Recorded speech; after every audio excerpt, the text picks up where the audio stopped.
Hare Krishna. So, um, Lord Chaitanya Mahaprabhu gave a very confidential method of advancing in spiritual life, which is not even directly mentioned in the Bhagavad Gita so clearly, and by developing which, we will make very quick advancement in spiritual life and also feel very happy because devotional service has to be happily performed. Not that we have to just concoct more and more austerities and then think that we are making spiritual advancement or through detachment and so on. What Chaitanya Mahaprabhu said was, when a devotee asked him how to progress in spiritual life, he said, chant Hare Krishna mantra and serve the Vaishnavas. So, serving Vaishnavas is so glorious, so dear to Krishna. That means that we are appreciating Vaishnavas. How we see devotees, especially, how we see everyone for that matter, but especially devotees, is that they've already started having a connection with Krishna, that they're all very, very dear to Krishna. And so, in any way, if we serve them, help them, glorify them, then Krishna is extremely satisfied. So, and he never said that it's only the top Vaishnavas who are very pure that you have to serve, but he said rather that even who is a Vaishnava, he said anyone who chants even once the name of Krishna is a Vaishnava and you should serve him. And the next level of Vaishnava is Vaishnava can be known by the number of devotees he has made. Madhyamadikari, you should serve him also. And the topmost Vaishnava, who's an Uttamadikari, simply by seeing him, you feel like chanting Hare Krishna. You should serve him also. So, all Vaishnavas, by seeing their positive, by seeing their quality of taking shelter of Krishna, that's something wonderful, very, very rare. How many people in this world have taken shelter of Krishna or are chanting or have faith in Krishna, want to surrender and go back to Godhead? Such a minuscule proportion of the people. And so, whoever comes, and this is how we express our love for Krishna, that anyone who is dear to Krishna because of their having taken shelter of him is also dear to us. Not that they have to serve us and glorify us, then they become dear. No. If anybody is glorifying Krishna and has become dear to Krishna, then they become very, very dear to us. And if we see only this aspect of them, then we'll easily neglect all their other so many negative things which are bound to be there in anyone, at least a few, because we are still in the material world. Our bodies are there, which may have some tendencies which are not exactly pure or spiritual.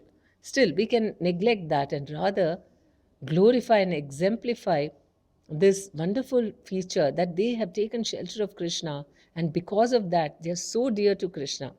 And simply by serving them, our Hare Krishna chanting will also improve amazingly. Otherwise, we know that due to Vaishnava Prad, suddenly we will find that our Hare Krishna chanting, I've been chanting for so many years, but why is it that I'm not getting any taste? One day we could find ourselves in that situation if we make any Vaishnava Prad.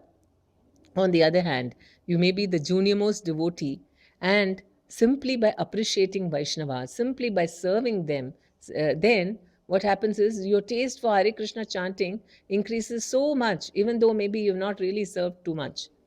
So, I want to share with you an example of a wonderful devotee called Pankaj Prabhu, who is in Bangalore. And he, at that time, he was just coming, he had started coming to Krishna consciousness maybe 2 years.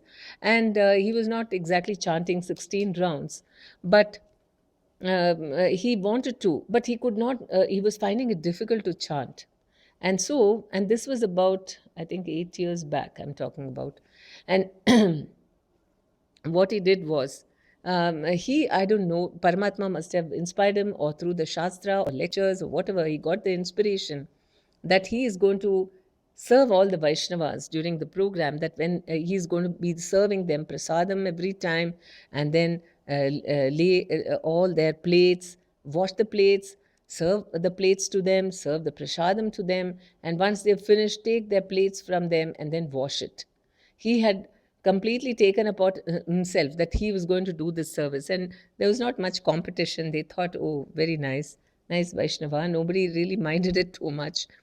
And then, after a week or so, he came and said, oh, I'm so blissful, I can chant my 16 rounds so nicely. And then everyone woke up. Oh, really? Just by doing this service for Vaishnavas, he had got so much ecstasy in chanting. Then there was a big grab and push for doing this service. Everyone wanted to wash other people's plates, serve the prasadam. And then they could understand what is this glory of serving Vaishnavas, menial services, trying to please them, trying to satisfy them, appreciating them within ourselves, mentally also, only seeing this feature that somehow they've surrendered to Krishna. That itself is the most noble thing that they have done. And even if they by chance have some traits which are not so which we don't find it very exemplary, or maybe they hurt us sometime, it hardly matters. What we should see is they are dear to Krishna, and simply by pleasing them, Krishna is going to be so pleased with me that he is going to give me so much love for him so easily. Krishna is extremely pleased when we glorify Vaishnavas. And so we have to take it, I mean, and sometimes we forget the closest people to us. We start looking at them in a very mundane way. And this happens right up to the level of even those who are very close to Guru. Then they have to remind themselves, now, I shouldn't take him very like I shouldn't be too familiar with him. And in the same way, with very close devotees who are whom we are moving all the time, or it may be our own family members. And then what happens is we start looking at them in a more mundane way, and we stop thinking of them, of their association or their dedication to Krishna. But if we always see them as dear to Krishna, then we'd be very, very happy to glorify them, to appreciate them, to serve them, and not expect anything in return, because what we are getting is unlimited mercy and love from Krishna. This is the single most thing which satisfies Krishna unlimitedly. And because Chaitanya Mahaprabhu said only these two things, chant Hare Krishna and serve the Vaishnavas. Even Ramanujacharya really glorified about service to Vaishnavas is something very, very, topmost, something that really, really pleases Krishna so much. And so we should all grab this opportunity, not trying to just become more austere and more learned and more this and that and becoming a pandit and so on. That's not what going to serve please Krishna.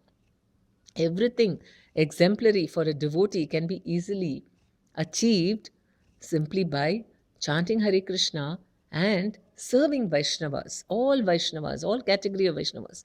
Make it a point. Any Vaishnava you see, in your mind, think, whoa, how glorious this person is. How nice service they are doing. How nice that they've started chanting Hare Krishna. Appreciate them, give them love, give them your attention. And we see by Guru Maharaj's behavior, then all other people who have not yet come to devotional service also, he considered them potential devotees. And the very fact that they were doing him some service, then he only saw it in that context, that they were all souls somehow Krishna had arranged for them to do some service to them. They could be very well qualified doctors or nurses or just an attendant, whoever it may be. For Guru Maharaj, he saw them as potential candidates for devotional service to Krishna, and so each of them was equally important.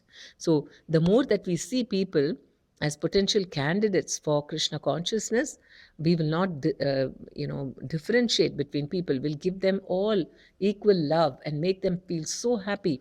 And by making them happy, we'll be making Krishna extremely pleased and happy with us and get his unlimited blessings. Hare Krishna.